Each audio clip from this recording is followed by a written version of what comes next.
5 ঘন্টার মধ্যে নগদ টাকা সহ ছিনতাইকারীকে গ্রেফতার করল পুলিশ। বসিরহাটের মিনাখা থানার বাসন্তী হাইওয়ে রাজ্য সড়ক 3 এর মিনাখা পঞ্চায়েত কার্যালয় সংলগ্ন এলাকায় মঙ্গলবার দুপুর 3:30 নাগাদ আবাদ মালঞ্চ এলাকার বাসিন্দা রঘুনাথ মণ্ডল কাজ সেরে বাড়ি ফিরছিলেন একটি অটোয় করে। সেই সময় এক দুষ্কৃতী আচমকা অটোটিকে থামিয়ে রঘুনাথ মণ্ডলের ব্যাগ ছিনতাই করে পালায়। সেই ব্যাগের মধ্যে ছিল 64,250 টাকা। তিনি সঙ্গে সঙ্গে মিনাখা থানায় অভিযোগ দায়ের করেন। অভিযোগ পেয়ে তৎপর হয় মিনাখা থানার পুলিশ। মিনাখার এসডিপিও আমিনুল ইসলামের নির্দেশে ও মিনাখা থানার ভারপ্রাপ্ত পুলিশ আধিকারিক পল্লব মণ্ডলের নেতৃত্বে শুরু হয় তদন্ত। সিসিটিভি ফুটেজ ও স্থানীয়দের জিজ্ঞাসাবাদ করে ওই অটো চালককে আটক করে তাকে জিজ্ঞাসাবাদ করা হয়। পুলিশি জেরায় তার কথায় কিছু অসঙ্গতি লক্ষ্য করা যায়। তারপর তদন্তে নেমে হাসানুর মোল্লা নামক এক দুষ্কৃতীকে মালঞ্চ এলাকা থেকে গ্রেপ্তার করা হয়। ধৃতের বাড়ি নেজাট থানার মাঠবাড়ি এলাকায়। ধৃতের কাছ থেকে উদ্ধার হয়েছে নগদ 64,250 টাকা ও একটি মোবাইল ফোন। বিকেল 4টের সময় অভিযোগ হওয়ার পর রাত 9টার সময় অর্থাৎ 5 ঘন্টার মধ্যেই দুষ্কৃতীকে ধরে ফেলে মিনাখার পুলিশ।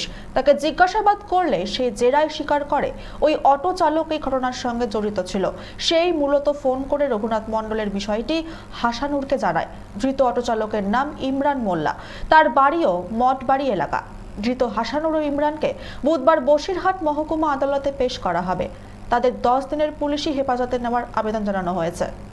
ইনফরমেশন এরকমই ছিল যে একজন ব্যবসায়ী একটি ব্যাগে করে প্রায় 65,000 টাকা নিয়ে একটি অটোতে চেপে মিনাখার দিকে আসছিল, বামনপুকুরের দিকে।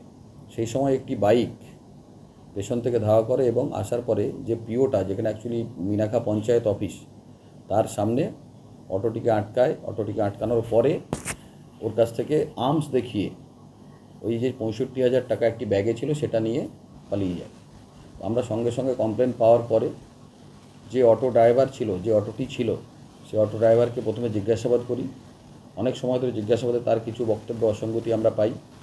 ইন দ্য মিন টাইম আমাদের একটি টিম ওসি মিনাখার নেতৃত্বে লোকাল যে সমস্ত সিসি ক্যামেরা ছিল অন রোড সেগুলো আমরা চেক করি। সেখান থেকে একটি বাইক আইডেন্টিফাই হয় এবং অ্যাসাইলেন্ট বাইককে আমরা আইডেন্টিফাই করতে পারি। এইগুলো ফলো আপ করার পরে আমরা রাত্রি 9টা নাগাদ ওই বাইক সমেত অ্যাকিউজকে আমরা পাই, তাকে অ্যারেস্ট করি। এরপরে ওই অ্যাকিউজকে জিজ্ঞাসাবাদ করার পরে আমরা জানতে পারি এই অটো ড্রাইভারও এর মধ্যে ইনভলভ ছিল, যে অলরেডি আমাদের থানাতে ডিটেন ছিল জিজ্ঞাসাবাদের জন্য। সেই অটো ড্রাইভারকেও অ্যারেস্ট করা হয় এবং মেন অ্যাসাইলেন্ট যে বাইকে ছিল উইথ আর্মস, তাকেও আমরা জিজ্ঞাসাবাদ করার পরে তাদের স্টেটমেন্ট ফলো করে আমরা এন্টায়ার 65,000 টাকা 64,250 টাকা রিকভারি করি। এদের আমরা কালকে অ্যারেস্ট করেছি। আজকে পিসি প্রেয়ার করে লানের ডিসিজিএম কোর্টে পাঠাচ্ছি। হেন্সফোর্থ পিসি পাওয়ার পরে আমরা জিজ্ঞাসাবাদ করে যে অ্যাসাইলেন্ট আর্মস ছিল, অফেন্ডিং ওয়েপন যেটা ছিল, সেটা যাতে রিকভারি করতে পারি এবং আরও যারা যারা গ্যাং আছে এদের মধ্যে ইনভলভ আছে, এদের মোটিভ, এদের গ্যাং সবগুলো যাতে আনার। Bureau report, channel 24/7।